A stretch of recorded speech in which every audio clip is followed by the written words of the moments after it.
فاتحہ.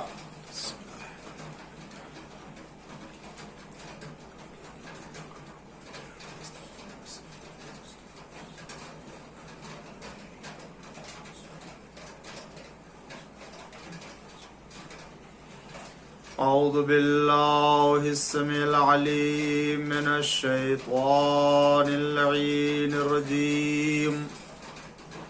بسم اللہ الرحمن الرحیم. الحمد للہ المعروف من غیر رؤیت والخالق من غیر منصبت. خلق الخلائق بقدرته واستعبد الأرباب بعزته وسعد العظماء بجوده.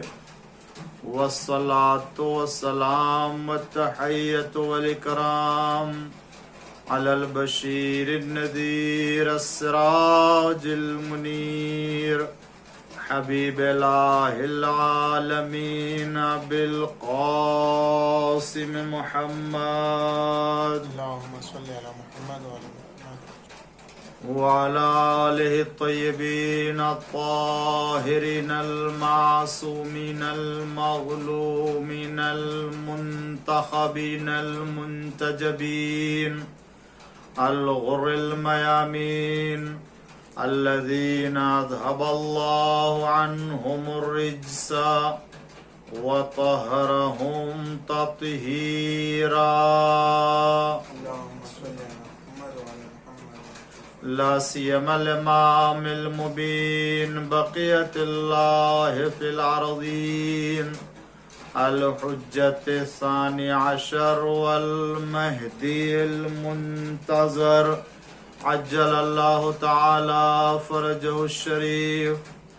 اللہم لعن اول ظالم ظلم حق محمد وآل محمد وآخر تابع له على ذلك.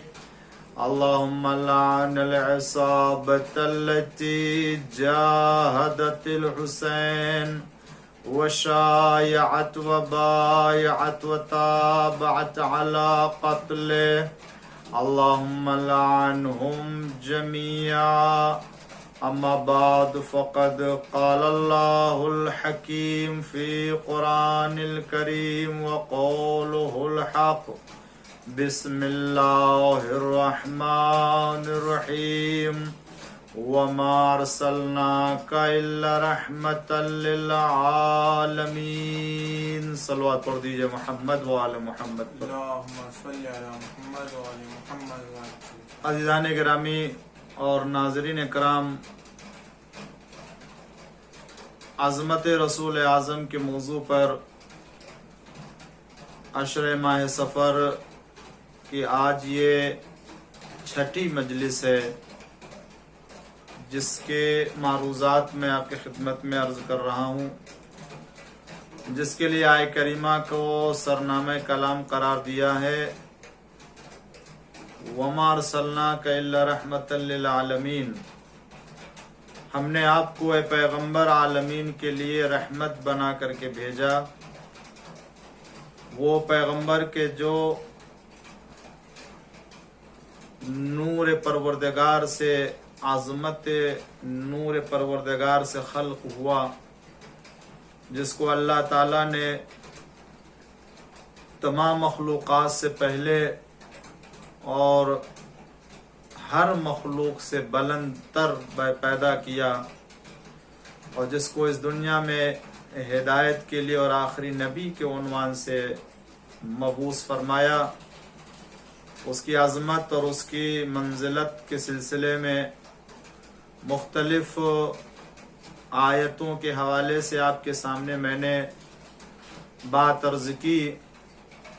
آج تھوڑی سی گفتگو حضور اکرم صلی اللہ علیہ وآلہ وسلم کے بارے میں اور اس کے بعد آج کی شب کی مناسبت سے، چونکہ ایک تاریخ میں اور ہے بھی کہ ہمارے اور آپ کے ساتویں امام موسی کاظم علیہ السلام کی ولادت کی شب ہے، تو کچھ باتیں ہم اپنے باب الحوائج ساتویں امام موسیٰ کاظم علیہ السلام کے سلسلے میں عرض کروں گا، مگر قبل اس کے کہ آپ کے سلسلے میں کچھ باتیں عرض کروں، اپنے سلسلے موضوع کو آگے بڑھاتے ہوئے ایک حدیث کہ جو حضور اکرم کی عظمت اور منزلت کے سلسلے میں ہے اسے پیش کروں، پھر اس کے بعد پیغمبر اسلام حضرت محمد مصطفیٰ صلی اللہ علیہ وآلہ وسلم کی منزلت آپ نے قرآن کریم میں محسوس کیا کہ جتنے احترام سے اور جتنی عزت سے خداوند عالم نے پیغمبر اسلام کو یاد کیا ہے قرآن کریم میں، کسی اور کو یاد نہیں کیا ہے۔ انبیاء کا ذکر کیا خدا نے اور اولو العزم کا تذکرہ کیا پروردگار عالم نے، مگر جس شان سے، جس اہتمام سے آخری پیغمبر صلی اللہ علیہ وآلہ وسلم کا تذکرہ کیا، وہ کسی کا تذکرہ نہیں کیا۔ یہاں تک کہ جب پیغمبر عبادت کے لیے رات کے وقت کھڑے ہوتے تو خدا بند عالم کو بھی یہ کہنا پڑا کہ قم اللیل الا قلیلا، کہ اے پیغمبر رات کے وقت کھڑے ہوا کریں عبادت کے لیے مگر تھوڑے سے وقت کے لیے، الا قلیلا۔ یہ بات درست ہے اور یہ بات بالکل اپنی جگہ پر طے ہے کہ کسی بھی طریقے سے انسان اگر اللہ کی عبادت کرتا ہے اور خدا بند عالم کی بندگی میں مصروف ہوتا ہے تو اس کے دل میں ایسا نور پیدا ہوتا ہے کہ جس کی بنا پر وہ پروردگار عالم کا بہترین بندہ اور بہترین عبادت گزار انسان بن جاتا ہے۔ یہاں تک کہ خداوند عالم نے کہا اگر کوئی بندہ عبادت کر کے مستحبات انجام دے کے واجبات اور فرائض کو انجام دے لیتا ہے تو وہ میرے نزدیک بہت قریب اور بہت ہی اسے قربت کا درجہ حاصل ہو جاتا ہے۔ جب میں اس سے محبت کرتا ہوں تو میں اسے اپنا کان سننے والا کان بنا دیتا ہوں کہ جس کے ذریعے سے وہ سنتا ہے،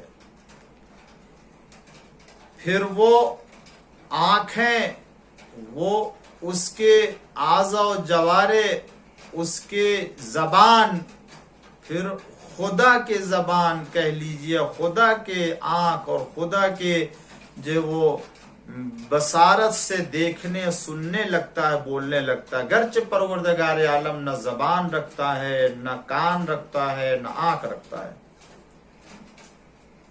تو جس پیغمبر نے اس قدر عبادت کی ہے اس نبی کی شان کیا ہوگی اس عنوان سے خدا فرماتا ہے کہ فَإِذَا أَحْبَبْتُهُ كُنْتُ سَمْعَهُ الَّذِي يَسْمَعُ بِهِ وَبَصَرَهُ الَّذِي يُبْصِرُ بِهِ وَلِسَانَهُ الَّذِي يَنْطِقُ بِهِ وَيَدَهُ الَّتِي يَبْطِشُ بِهَا۔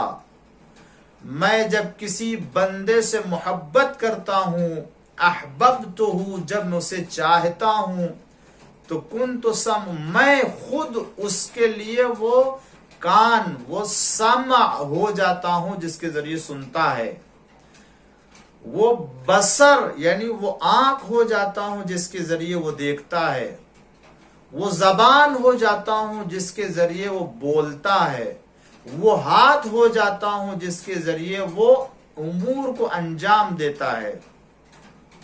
پروردگار عالم نے ایسے انسانوں کے لیے کہ جب وہ انسان نوافل مستحبات انجام دے کے تمام فرائض کو انجام دے لیتا ہے تو اللہ اس سے اپنی محبت کا اعلان کرتا ہے، اور جب محبت ہوتی ہے تو اللہ اسے ایسا بنا دیتا ہے کہ اس کی آنکھوں سے، اس کے کان سے، اس کے زبان سے، اس کے ہاتھ سے امور کو انجام دیتا ہے۔ اب آپ اندازہ کریں کہ عام انسان کے لیے خدا یہ فرماتا جو بھی یہ کام کرے گا، تو بتائیں جس نبی کی عبادت، جس پیغمبر نے رات میں کھڑے ہو کر کے، جس نے 10 سال یا کتنے سال تقریباً پنجوں کے بل کھڑے ہو کر کے عبادت کی ہو پروردگار عالم کی کہ پیروں میں ورم آ جاتا، اور خداوند عالم نے فرمایا کہ طٰہٰ ما انزلنا علیک القرآن لتشقیٰ۔ طٰہٰ پیغمبر کا نام، کہ پیغمبر ہم نے آپ کے اوپر قرآن اس لیے نہیں نازل کیا کہ لتشقیٰ آپ اپنے آپ کو زحمت میں ڈالے۔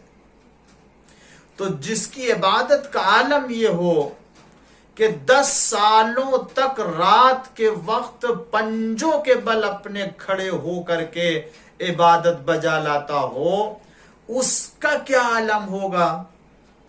شاید یہی تو وجہ ہے کہ جس وقت لوگوں نے پوچھا کہ آپ اتنی عبادت کرتے، پیغمبر نے فرمایا کہ کیا میں افلا اکون عبدا شکورا، کیا میں شکر گزار بندہ نہ قرار پاؤں؟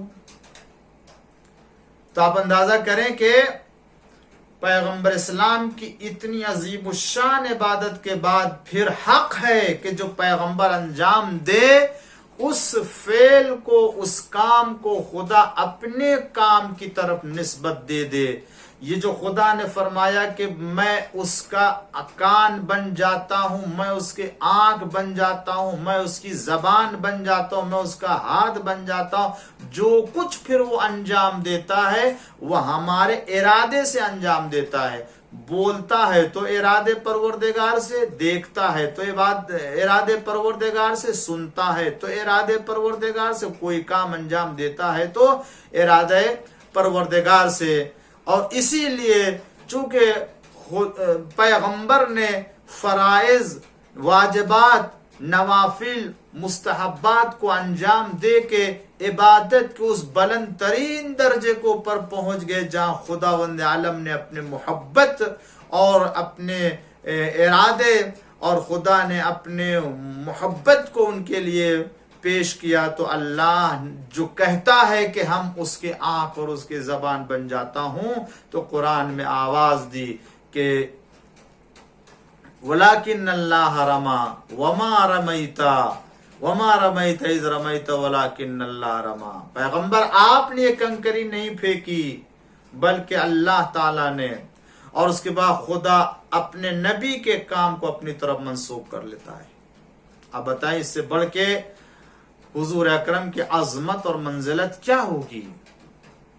اسی لیے روایتوں میں وارد ہوا ہے کہ ایک شخص امیر المومنین علی ابن ابی طالب علیہ السلام کی خدمت میں وارد ہوا، اور اس نے پوچھا، یہودی تھا، امام کی خدمت میں آیا اور کہنے لگا کہ ہمارے بنی اسرائیل کے انبیاء کو پروردگار عالم نے اتنا مقام دیا تھا، اتنا مقام دیا تھا کہ ان کے لیے فرماتا وَسَخَّرْنَا مَعَ دَاوُودَ الْجِبَالِ يُسَبِّحْنَ مَعَهُ، ہم نے داؤد علیہ السلام کے لیے پہاڑ کو ان کے اختیار میں ان کا مسخر قرار دے دیا کہ جب وہ تسبیح کرتے تھے تو پہاڑ بھی تسبیح کرتے تھے۔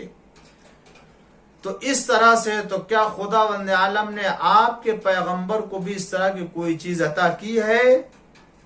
امیر المومنین صلی اللہ علیہ وسلم نے فرمایا میرے پیغمبر کو جو خدا نے عطا کیا ہے وہ داؤد علیہ السلام کو جو دیا ہے اس سے برابری ہی نہیں کی جا سکتی ہے، قابل مقایسہ ہی نہیں ہے۔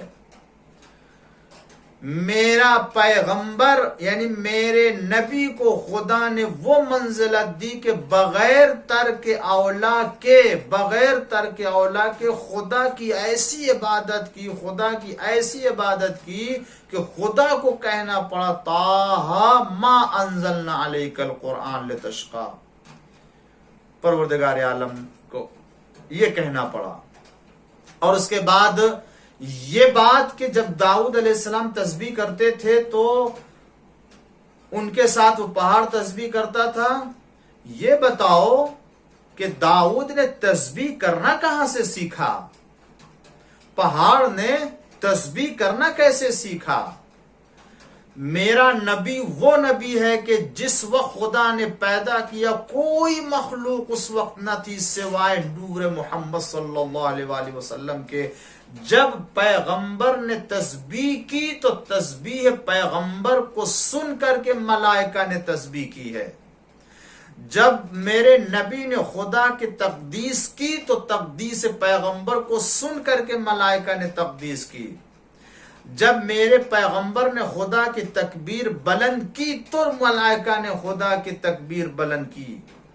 جب میرے پیغمبر نے خدا بند عالم کو منزہ و پاک و پاکیزہ قرار دیا تو ان الفاظ کے ذریعے سے دیگر مخلوقات دے۔ تمہارے داؤد ایسے تھے کہ جب تسبیح پڑھتے تھے تو پہاڑ ان کے ساتھ تسبیح پڑھتا تھا۔ میرا نبی وہ نبی ہے کہ جب پہلی بار تسبیح پڑھی تو سب نے سیکھا کہ کیسے تسبیح پڑھی جاتی ہے، کہ میرا پیغمبر اگر تسبیح نہ پڑھتا تو داؤد کو تسبیح کرنے کا انداز نہ آتا۔ ایک صلوات پڑھ دیجئے محمد والے محمد۔ اللہم صلی علی محمد وعلی محمد وعجل۔ پیغمبر اسلام کی عظمت اور منزلت اس لحاظ سے تمام انبیاء میں، ملائکہ میں، تو آپ کی تسبیح کرنے سے لوگوں نے تسبیح سیکھی، پیغمبر کی عبادت۔ اور اسی طرح سے جو پیغمبر، ظاہر سی بات ہے جس کا جو جانشین ہوگا وہ صفات اور وہ کمالات رکھتا ہے، اسی لیے ہم اپنے ائمہ معصومین علیہم الصلوۃ والسلام کے بارے میں وہی عقیدہ رکھتے ہیں اور انہی کمالات کے قائل ہیں جو پیغمبر اسلام کو اللہ نے عطا کیا تھا، سوائے آخری نبی ہونے کے اور وحی الہی کے دریافت کرنے کے۔ علم میں، عبادت میں، زہد میں، تقوی میں، سخاوت میں، کرامت میں، شہامت میں، شجاعت میں، دیگر تمام کمالات میں جو پیغمبر کو خدا بند عالم نے منزلت عطا کی وہی اپنے وصی اور اوصیاء و جانشین کو بھی عطا کیا۔ وہ چاہے پہلے امام علی علیہ السلام ہو، دوسرے امام حسن علیہ السلام ہو، تیسرے امام حسین علیہ السلام ہو، یہاں تک کہ یہ سلسلہ یہاں آ کے ٹھہرتا ہے کہ جس کی آج شب ولادت ہے، کس کی؟ ساتویں امام موسیٰ ابن جعفر الکاظم علیہ السلام، جن کا ایک لقب باب الحوائج ہے۔ باب الحوائج، اللہ نے تمام حاجتوں کے پورا ہونے کا دروازہ قرار دیا ہے، باب الحوائج۔ جن کی مادر گرامی کا نام حمیدہ اور والد گرامی چھٹے امام جعفر صادق علیہ السلام،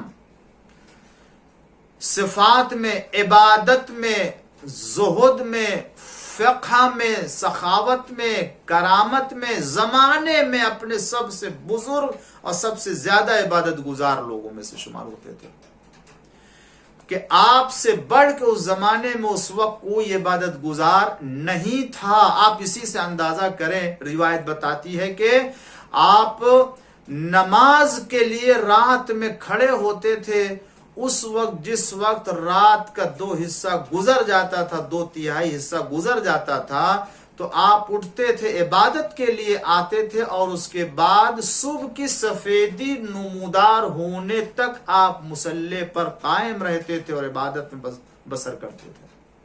اور جب آپ گریہ کرتے تھے خوف پروردگار سے تو اس وقت آپ کے آنسوؤں سے آپ کے محاسن شریف، داڑھی اور چہرہ مبارک تر ہو جاتا تھا، آنسوؤں سے تر ہو جاتا تھا۔ اتنا خوف پروردگار میں امام موسیٰ کاظم علیہ السلام گریہ کرتے تھے، روتے تھے۔ آپ کے القاب میں صابر آیا ہے، صبر کرنے والا، صالح آیا، عبد صالح کہا جاتا۔ امین کے لقب سے کیوں نہ ہو، اس لیے کہ امین کا جانشین ہے تو جو جانشین ہے اسے بھی امین ہونا چاہیے۔ کاظم، غصے کو ضبط کرنے والا، غصے کو پی جانے والا، باب الحوائج، اور انہی تمام القاب کے ساتھ، انہی تمام خصوصیتوں کے ساتھ عبادت کے سلسلے میں راز و نیاز کے بارے میں آپ نے سنا بھی۔ روایت بتاتی ہے کہ آپ کو جب قید خانے میں ڈالا گیا، آپ مدینے میں تھے مگر مدینے سے جو ہے وہ آپ کو بلایا گیا بغداد، وہاں آئے، اور یہ بغداد اس وقت آباد ہوا تھا، اور پھر اس کے بعد جو ہے وہ آپ کو بغداد میں لایا گیا، آپ کو قید میں رکھا گیا۔ آپ مدینے کے فقراء کی مدد کرتے تھے۔ روایت میں ہے کہ رات میں ایک ظرف میں، ایک برتن میں، یا کسی ایک جو ہے وہ ظرف، کوئی بھی ہو سکتا ہے ظرف، ممکن ہے کپڑے کا بھی کوئی ایسا بیگ یا کوئی ایسا جھولا یا کوئی ایسا بوریا بھی ہو سکتا ہے، اس میں امام علیہ السلام کچھ روٹیاں رکھتے تھے، آٹا رکھتے تھے، پیسہ رکھتے تھے، خرما رکھتے تھے، اور اس میں ڈال کے مدینے کے فقراء کو جا کے تقسیم کرتے تھے، ان کو پہنچاتے تھے، اور وہ نہیں جانتے تھے کہ یہ کس کی طرف سے آ رہا ہے۔ اب دیکھیں کتنے غلام نواز اور فقیر نواز ہوا کرتے تھے ہمارے معصوم امام، چاہے امام باقر علیہ السلام ہو یا زین العابدین علیہ السلام ہو، غریبوں کی مدد کرنے، فقیروں کی دل جوئی کرنے میں کوئی معصوم امام پیچھے نہیں رہا، بلکہ وہ اس کی نمایاں صفت رہی ہے۔ اور ایک اور جو خصوصیت رہی ہے وہ یہ کہ معصوم امام ان تمام ضرورت کی چیزوں کو لے جا کے ضرورت مندوں تک پہنچاتے تھے۔ ضرورت مندوں کو آپ اپنے گھر پہ نہیں بلاتے تھے، ضرورت مندوں کی لائن نہیں لگواتے تھے، ان فقیروں کو اپنے گھر پہ بلا کے بھیڑ نہیں لگواتے تھے۔ جس امام کی زندگی میں دیکھ لیجئے جو کچھ بھی وہ لے جاتے تھے اپنی پشت پر اٹھا کے مدینے کے فقیروں کے گھروں میں یا ان لوگوں تک جہاں وہ فقیر رہا کرتے تھے، رات بسر کیا کرتے تھے، دن میں رہا کرتے تھے، جا کے ان کے، اگر وہ سو رہے ہوتے تھے تو ان کے سر کے نیچے، سر کے پاس جا کے وہ کھانے کی چیزیں، درہم و دینار یا جو چیز ہوتی تھی وہ مدد کی، وہ جا کے پہنچاتے تھے امام علیہ السلام، اور ان کو خبر بھی نہیں ہوتی تھی کہ جب امام کاظم علیہ السلام کو بغداد طلب کیا گیا اور مدینے سے جب آپ گئے اور چلے گئے وہاں، تب لوگوں کو معلوم ہوا کہ جو دینے والے تھے وہ امام کاظم علیہ السلام تھے کہ جو ان تک پہنچایا کرتے تھے۔ فقیروں کی مدد، یتیموں کی ہمنوائی، ان کو سہارا دینا خدا کے لیے ہے، اور جب خدا کے لیے ہے تو نہ لوگوں کو دکھانا، نہ لوگوں کو بتانا، اور نہ لوگوں کے لیے کرنا۔ اسی لیے ہمارے معصوم امام یا خاصان خدا آج بھی جو لوگ اللہ کے لیے واقعا درد رکھتے ہیں اور فقیروں کی مدد کرتے ہیں، نہ جانے کتنے ایسے صاحبان خیر ہیں کہ جو فقیروں تک، ضرورت مندوں تک اپنا سامان، اپنی چیزیں اپنی طرف سے پہنچاتے ہیں، دوسرے کو خبر بھی نہیں ہوتی ہے۔ اللہ ایسے صاحبان خیر، ایسے صاحبان مال اور ایسے صاحبان ایمان کو خدا توفیق عطا کرے اور وہ مزید نیکی کر سکیں، تاکہ بندگان صالح، بندگان خدا کی مدد ہوتی رہے اور وہ اس دنیا میں نیکی کما کے جائیں۔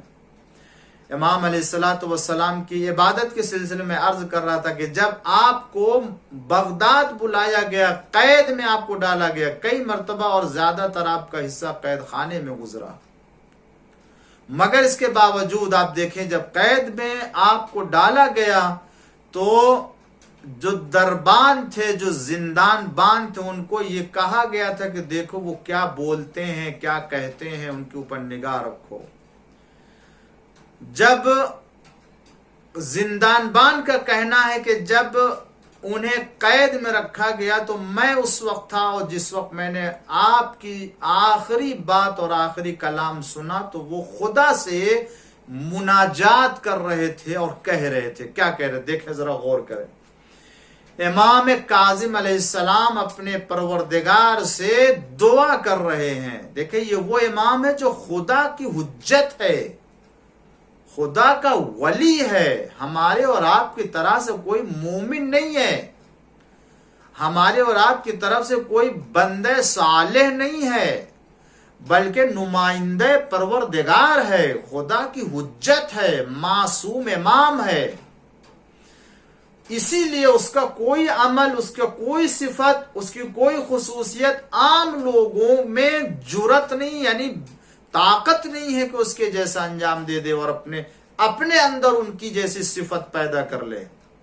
چاہے ان کا زہد ہو، چاہے علم ہو، چاہے جو کمال ہو، چونکہ وہ حجت خدا ہے اس لیے کوئی بھی ان کے علاوہ ان کی جیسی صفت اپنے اندر پیدا نہیں کر سکا. اب دیکھیں عبادت کے لیے ہمارے لیے اور آپ کے لیے اگر کوئی مشکل ہوتی ہے تو ہم اللہ کی عبادت بھول جاتے ہیں، خدا کو فراموش کر دیتے ہیں. بیماری آ جاتی ہے تو ہم نہ جانے کیا کیا باتیں کرنے لگتے ہیں اور اپنے گھر کے کاموں میں الجھ جاتے ہیں. اگر بیماری نہیں بھی ہوتی، اگر گھر میں ہی اگر مختلف کام اگر ہمارے اوپر اگر ذرا سا بوجھ بار آ گیا کام کا، کارخانے کا، دکان کا، آفس کا، تو ہم اوب جاتے ہیں اور اپنی روزانہ کی عبادت کو بھی صحیح وقت سے نہیں انجام دے پاتے ہیں. امام کاظم علیہ السلام قید خانے میں ڈالے گئے، زندان بان آخری کلام جو سنتا ہے آپ سے وہ یہ کہ امام علیہ السلام فرماتے ہیں انک تعلم، پروردگار تو جانتا ہے کہ انی کنت اسألک، میں نے تجھ سے سوال کیا تھا، میں نے تجھ سے درخواست کی، ان تفرغنی لعبادتک، کہ تو مجھے اپنی عبادت کے لیے، اپنی بندگی کے لیے ایسا وقت دے دے کہ اطمینان سے تیری عبادت کر سکوں، اس میں کوئی کسی کا ڈسٹرب نہ ہونے پائے. وَفَعَلْتَ فَلَكَ الْحَمْدُ، اور اللہ تو نے ہمارے لیے وہ وقت فراہم کر دیا اور تیرا شکر ہے، تیرا کرم ہے. فَلَكَ الْحَمْدُ، اور تیرے لیے حمد بجا لاتا ہوں. پروردگار تو نے میرے لیے وہ وقت دے دیا ہے، وہ وقت فارغ کر دیا کہ جس کے ذریعے سے میں تیری عبادت کر سکتا ہوں.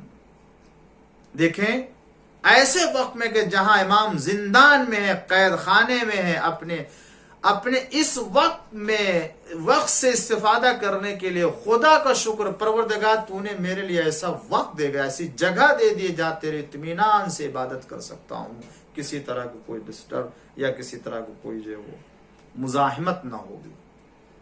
اسی طرح امام علیہ الصلوۃ والسلام علم کے لحاظ سے زمانے میں سب سے بزرگ، سب سے بلند مرتبہ علم کا رکھتے تھے.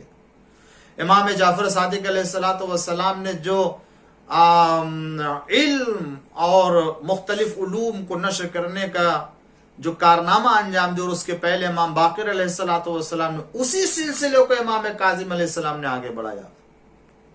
اور مختلف علماء نے جو آج بڑے بڑے مورخین اور محدثین پائے جاتے ہیں علم رجال میں، ان تمام علماء نے امام کاظم علیہ الصلوۃ والسلام کے علم کے بارے میں لکھا ہے کہ وہ اپنے زمانے میں سب سے زیادہ علم رکھنے والے، سب سے زیادہ دین کو سمجھنے والے، سب سے زیادہ فقہ رکھنے والے تھے، کہ جنہوں نے تقریباً 300 کے قریب شاگردوں کی تربیت کی ہے. 300 کے قریب شاگردوں کی تربیت کی ہے.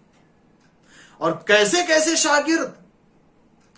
محمد بن عمیر ازدی، محمد بن سنان، ہشام بن حکم بغدادی، یونس بن عبد الرحمن، صفوان بن یحییٰ، یہ ایسے بزرگان تھے، ایسے شاگرد تھے امام علیہ السلام کے، امام کاظم علیہ السلام کے،